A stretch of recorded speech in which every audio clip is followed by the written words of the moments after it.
Enzo Ferrari had a word for them: garagistes, garage men.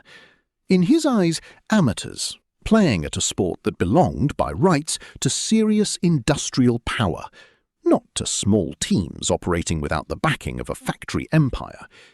It was perhaps the one judgment in a long and storied career that history would prove entirely wrong. For in converted airfields, in timber yards, and in one case a stately home in Northamptonshire, a cluster of British engineers, a scene later known to the world as Motorsport Valley, were quietly assembling the most disruptive machines the sport had ever seen. A six-wheeled Formula One car that, by every conventional logic, should not have worked, and won. A car with a fan bolted to its rear, drawing itself to the track by vacuum, which won its only race before being erased by political decree. This is the story of 10 machines that turned a handful of modest British workshops into the beating heart of world motorsport. Number 10. Broadspeed Jaguar XJ12C. British Leyland needed to sell its new XJ Coupe to the public, and so it turned to Ralph Broad's Broadspeed team. Their solution was uncompromising. The steel shell was acid-dipped to save weight, a V12 producing up to 600 horsepower was fitted beneath the bonnet, and bespoke 8-piston brakes were engineered to bring it all to a halt. And yet, remarkably, the walnut dashboard and electric windows remained untouched, a curious marriage of luxury and brute force. At its debut at Silverstone in 1976, Derek Bell took pole position, nearly 2 seconds clear of the championship-leading BMW. It was a false dawn. A broken half-shaft ended the run, and that same pattern, blistering pace in qualifying followed by mechanical heartbreak, would repeat itself at the Salzburg Ring, the Nürburgring, and Brno.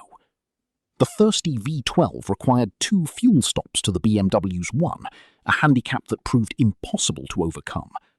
A working dry sump system did not arrive until late 1977, by which time British Leyland had already cancelled the programme. 4 chassis were built, 4 poles were taken.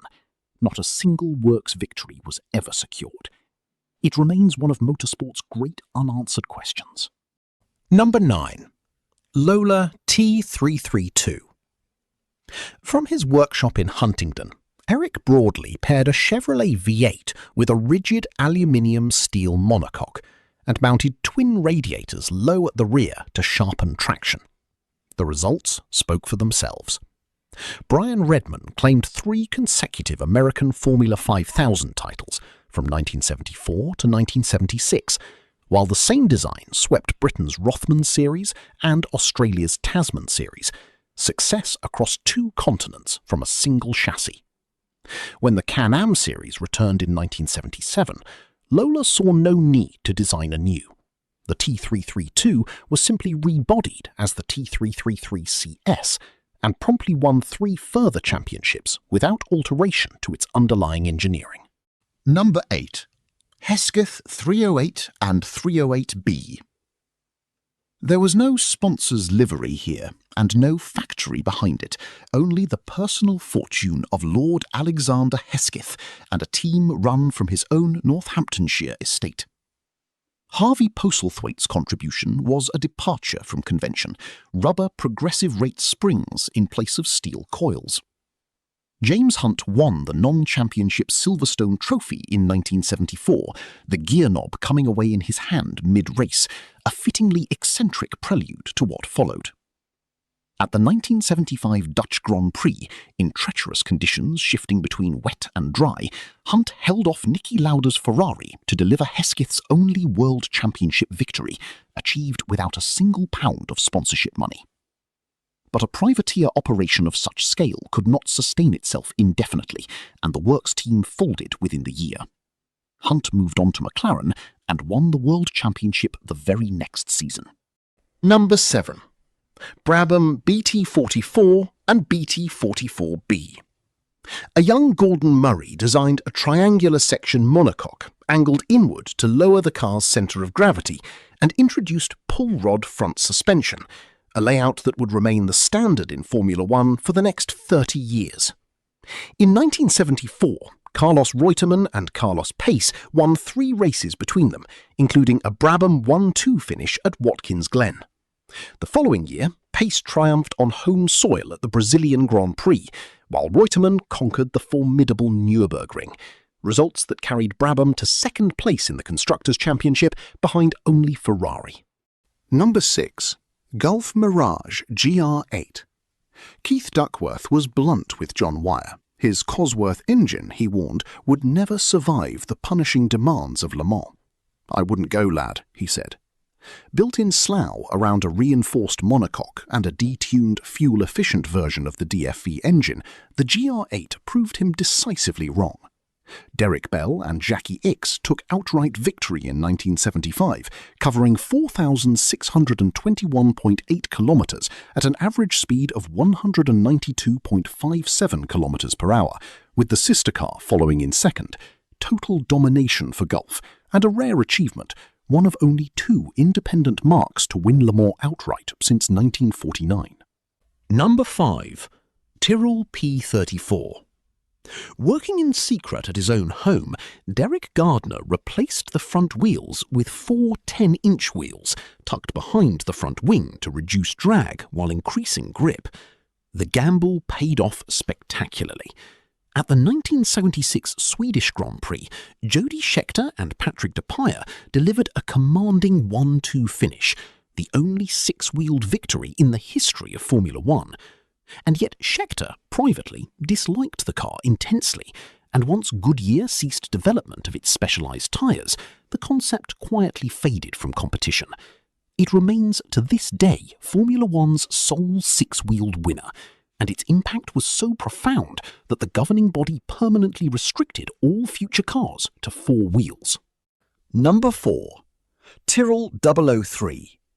Built in secrecy in a timber yard hidden from rival supplier March, Derek Gardner's 003 was engineered so precisely around Jackie Stewart's own frame that his taller teammate, Francois Severt, required an entirely separate, longer chassis, the 002.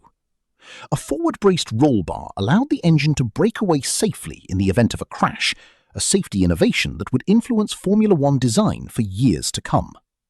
Stewart won 6 races in 1971, securing his 2nd World Championship and the only constructors' title Tyrrell would ever claim. 8 victories from 16 starts, a strike rate of 50%. Number 3.